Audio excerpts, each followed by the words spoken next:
ඕකගේ ප්‍රස්ථාරෙත් මං කියන්න. මේ දැන් නෝමල් දුක. ඔන්න නෝමල් දුක. මේ ඉගෙන ගත්තේ නැති එකාගේ දුක. මේක නම් පුතෝ වැඩ නොකර ඉඳපියවකෝ වෙන්නේ මොකද බලන්න. කරගෙන ඉඳපියව හරි. ජෝක් එකට අරගෙන ඉඳපන් කොහොම වෙන්නේ මොකද්ද කියලා බලන්න හරි. ඇති. මං අරකවත් ඕකට ඇතුල් කරන්න. ඇතුල් කළා මේක ඉවර කරන්නම්කො තුන්වෙනි ප්‍රස්ථාරෙකුත් දැන් ගන්නම්කො හරි. තොපිට දැන් මේක මතකයිනේ හරි. මෙන්න කතාව. මේක මොකද්ද දැන්? මේක මේ A level ඔය දැන් පාස් වෙච්ච එක. මේ සැරේ පාස් වෙච්ච එක. ඕකට දැන් මට දෙන්න පුළුවන් ප්‍රස්ථාරයක්. ඕකට දෙන්න තියෙන ප්‍රස්ථාරය සතුට ප්‍රස්ථාරය කිව්වනම් හොඳයි. ඉතින් නමුත් ඉතින් දැන් දුක ප්‍රස්ථාරය කියලා අර සතුට ප්‍රස්ථාරය මගුලක් කිව්වොත් වැරදින් දෙකක් දුක දමලා දුකේ කේ මැදලා දාමු ඕකගේ මගුලක්. මේකට දාපන් දුක හරි. ඔන්න දුක. හරි කියපන්කෝ.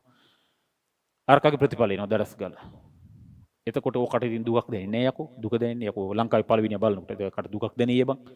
එන මේකස්සෙම ගහපියේ. මේකස් ඍණ දුකක් දැනෙන්නේ. මෙන්න කතාව. මේව යන්තම් තේරෙන්න එපේ. ඔන්න දැන් කාලේ බින්දුවේදී උතන. පැහැදිලි වෙන්න ඕන කතාව. ටික ටික යනවා ඉස්සරහට. මම කියන්නම් කතාව. මෙන්න මෙහෙම ඒ දුක යන්නේ යකෝ. මේ දැනගෙන ඉන්න ඕන ප්‍රස්තාර දෙන්න ටිකක් තියෙන්න එපේ. ඔන්න දුකේ ඍණාගයට යනවා. මම මේ කඩින් කඩ විස්තර කරන්න මොනවද මේ තියෙන්නේ කියලා. මම කෑලි වලට කඩන්න. එකක් මෙන්න මෙතන. තව එකක් මෙන්න මෙතන. තව එකක් මෙන්න මෙතන. ප්‍රතිඵල බලන වෙලාව බැලුවා අඩ යකෝ පළවෙනිය එලසීන් පට්ටාතල් ඕකටත් ඔච්චර මොලයක් නැහැ. ඌටත් ඔය සමාජය ගැන එහෙම දැනුමක් නැහැ. පොඩි එකානේ කොච්චරනත් පොඩි උන්නේ. විභාගේ පාස් මං පාස් ඉතින් මං පළවෙනියා එච්චර. ඕකට දැනෙන්නේ ඕකට ඕකේ වටිනාකම තේරෙන්නෙත් නැහැ. ඌටත් එච්චර තේරෙන්නේ නැහැ. තොපි බබාලා මේ බබාකමට කෙසේ වෙතත් ඕක මොනම වුණත් ඌටත් තේරෙන්නේ ඕකේ බරපතල ඌ දන්නෙත් නැහැ. ඕකගේ වටිනාකමත් ඕක දන්නේ නැහැ. යම් සතුටක් දැනෙනවා මේ දුකේ රිනාගේනේ දැනෙනවා. අන්න එළියට බහලා එහෙම්මින් ආද්දි යකෝ උඹ පට්ට සිරාන්න ඩයල් හරි හිලෙල දැන් ඉතින් ඔය කාලයත් එක්ක මරු. ඔන්න ඌට දුක එනවා මරුවට දුකේ රිනාගේ පරිමට වැඩි වෙනවා. සාධාරණයි. කැම්පස් උත් යනවා. උඹ මචං ෆස්ට් දා හරි සීන් එක. හරි ඔන්න කරා කැම්පස් උත් හොඳට ගොඩ දැම්මා. අන්න MSc එකකුත් කරා. තව ටිකක් කාලේ කඩපන්කෝ මේක. මෙන්න MSc එකකුත් කරලා ඉවරුණා කියපන්කෝ. හරි ඔන්න PhD උත් කරන්න කොහෙර ගියා කියපන් කාලේ අයින් කරපන්. මේවා දවස් හරි මොන හවුරුද්දක් දාගනි. හරිනේ කතාව හරි. මේක දැන් ඔහොම යනවා. මේ යද්දි ඒදි මේක මතක් මේක එනවා යකෝ කොහෙර තැනද කිව්වා මං අයිලන්ඩ් ෆස්ට් රිච් එක. කැම්පස් එකේ ඇවිත් මේ කවු මචං අරුනේ.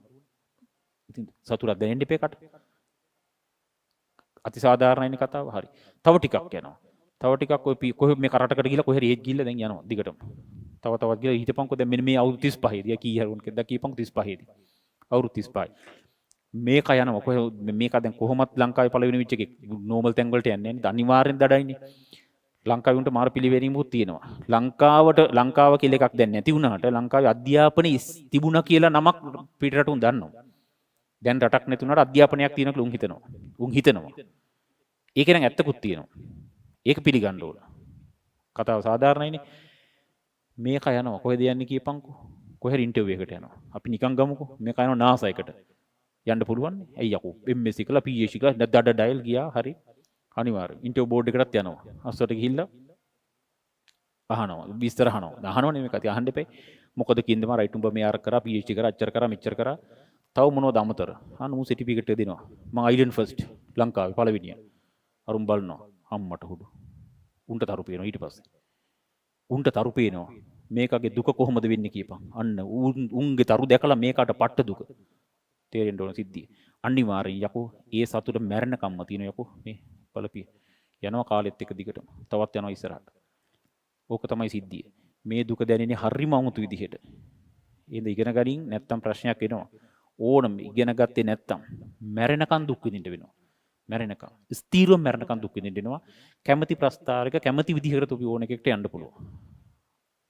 ඕක තමයි සාරාංශය. මං හිතනවා ඇති කියලා.